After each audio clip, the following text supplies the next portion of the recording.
ধরে গুলি করছে, দেখতে পাচ্ছেন।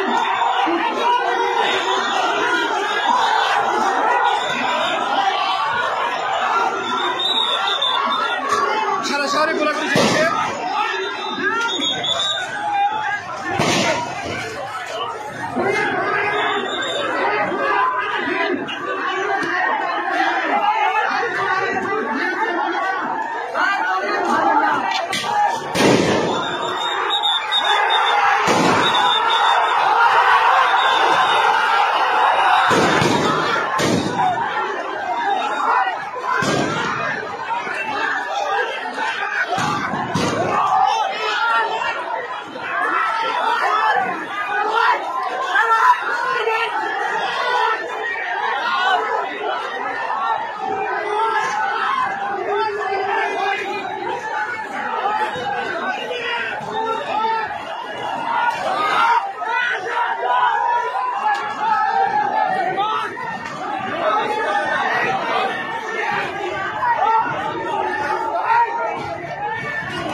আমরা এখন পাবনা সদর থানার সম্মুখে ভারেরা ইউনিয়নের সাবেক চেয়ারম্যান সাইদ চেয়ারম্যান জিপ গাড়িতে করে এসে হেলমেট মাথায় দিয়ে সাদা পাঞ্জাবি পরে পিস্তল দিয়ে গুলি করে।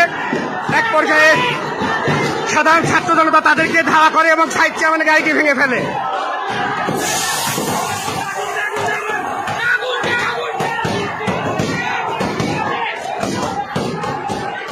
আমরা ল্যাব এইড হসপিটালের সামনে থানার সম্মুখে, সদর থানার সম্মুখে।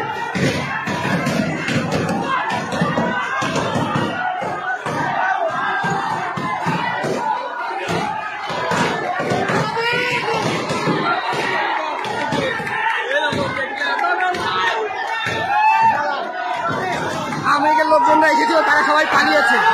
পাবনা শহরে এখন আওয়ামী লীগের কোনো লোকজনকে আর খুঁজে পাওয়া যাচ্ছে না।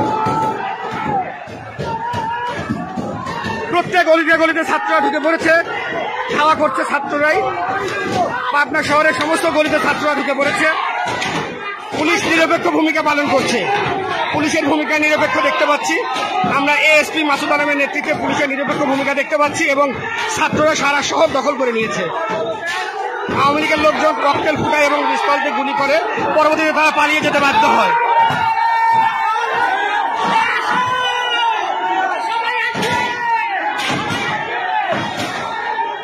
আমরা দেখতে পাচ্ছি